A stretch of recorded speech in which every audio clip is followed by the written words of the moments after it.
A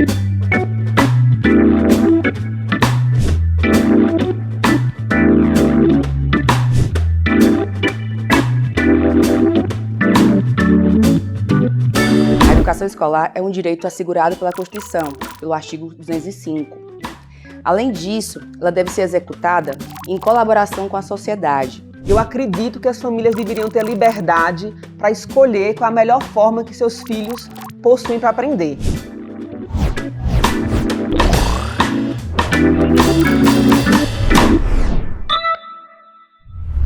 O homeschooling, na verdade, retira a demanda das escolas brasileiras.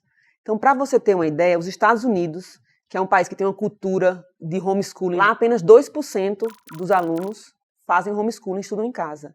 Então, o que acontece? Aqui, se a gente for retirar 2% da demanda das escolas, né, na verdade, as escolas vão ter menos alunos. Tá? Retirando a demanda das escolas, como é que a gente garante que aquelas crianças estão tendo a educação adequada, né, o ensino adequado? Isso aí nós podemos fazer através de testes padronizados, como o teste de supletivo, né, que já existe aí. Então, não é que você vai ter que criar essa prova já existe, é só apenas aplicar ela para as crianças que estão sendo educadas em casa. E, então, usar o conselho tutelar para fazer uma visita anual, né, para as famílias, para só garantir que não existe nenhuma negligência. O meu receio, Marília, é que isso fomente mais ainda a desigualdade social.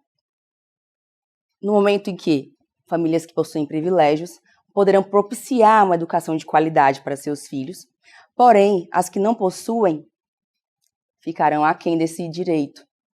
E mais, pode acontecer de pais que não possuem o preparo de educação a contento queiram educar seus filhos no ambiente domiciliar. Realmente, o homeschooling pode, como você falou, né, causar ou aumentar a desigualdade de aprendizagem entre as crianças.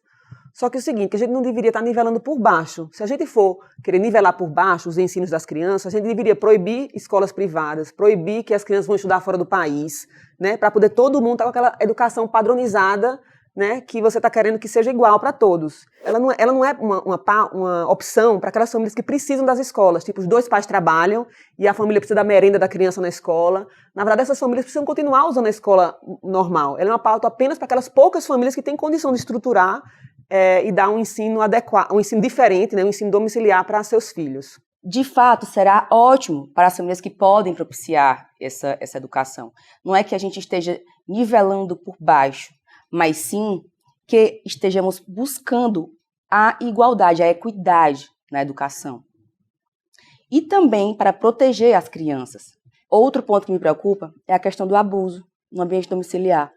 A escola funciona como um ponto de apoio, uma rede de apoio para muitas crianças e adolescentes. No caso do homeschooling, a educação apenas domiciliar, me inquieta esse fato. Quem é que vai perceber o abuso? Por isso que eu digo a você o seguinte, que a gente tem que permitir o ensino domiciliar, né, regulamentar o ensino domiciliar para evitar abusos, mas a escola também é um ambiente que pode acontecer abusos, né, a gente tem que também lembrar disso, é uma escola que pode acontecer abusos. Existem famílias que querem tirar seus filhos das escolas porque as crianças são abusadas na escola, seja através de bullying ou qualquer outro tipo de abuso mais sério, também feito por professores ou funcionários ou até alunos mais velhos. Brasil e Estados Unidos são países diferentes, com realidades diferentes. O Brasil não está preparado para o homeschooling ainda. Como elas irão denunciar? Tem psicólogos ou conselho tutelar que, com uma visita, um psicólogo consegue verificar se aquelas crianças estão em situação de negligência, situação de abuso.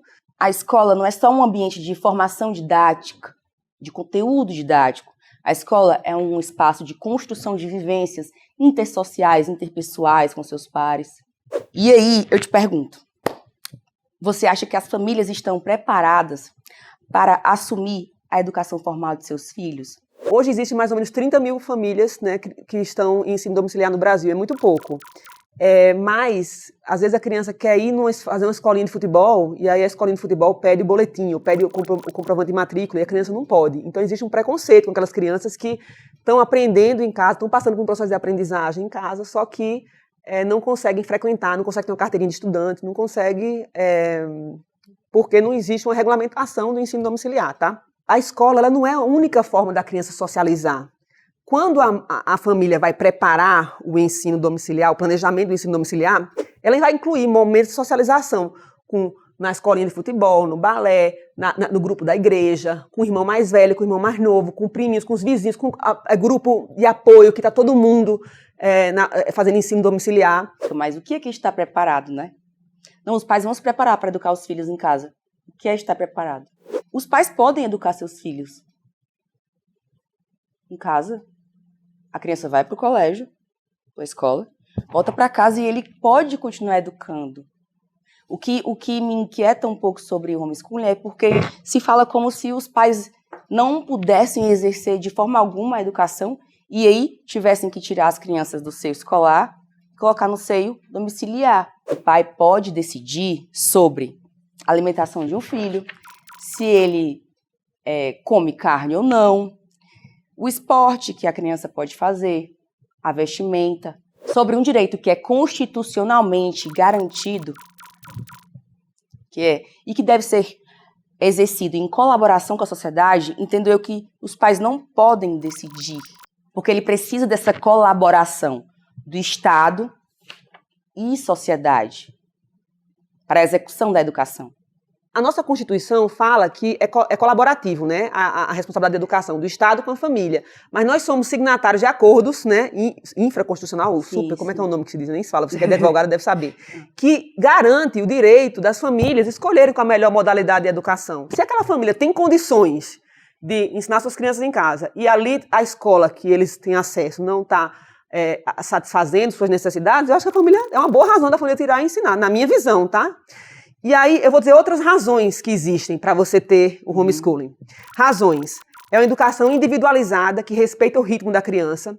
Então, quando você vai numa escola, a criança aprende matemática por 1 hora, depois entra na aula de português, depois entra na aula de história. Às vezes ela está indo muito bem naquele dia, muito aberta para matemática, e você parou no ritmo dela e colocou história, colocou português, né?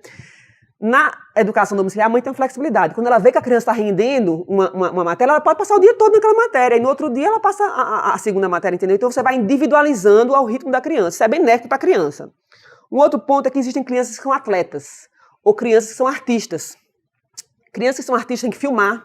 Eu posso dar exemplos assim, anedóticos, né? Emma Watson, do Harry Potter, foi educada, né? Na hora que estava gravando lá, os pais colocaram tutores e nos intervalos das gravações ela recebia a educação domiciliar, entendeu? Então, a educação é feita pelos tutores.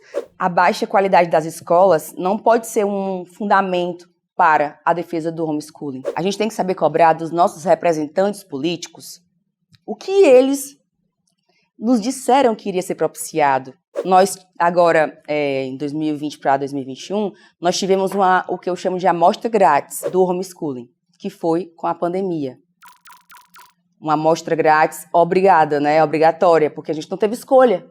Tivemos que realmente ficarmos no local, no contexto doméstico.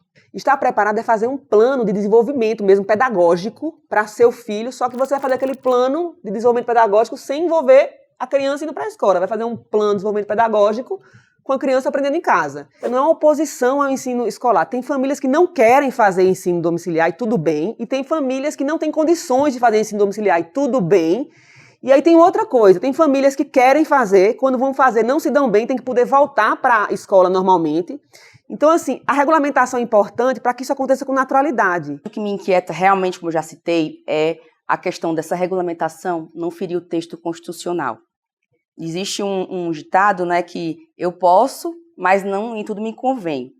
Leis são feitas para o coletivo. Os pais, eles têm um momento com os filhos em casa. E eles podem, sim, construir uma educação em casa, no momento que estão com os filhos. Você diz que existem famílias aqui no Brasil que já utilizam o homeschooling.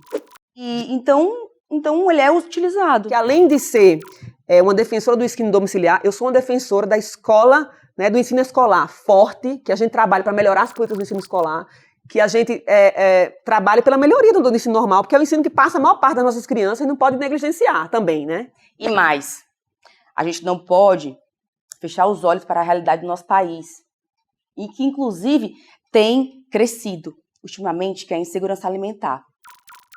Muitas crianças, jovens, adolescentes, o único alimento que eles possuem é aquele da escola. E não deveria ser assim.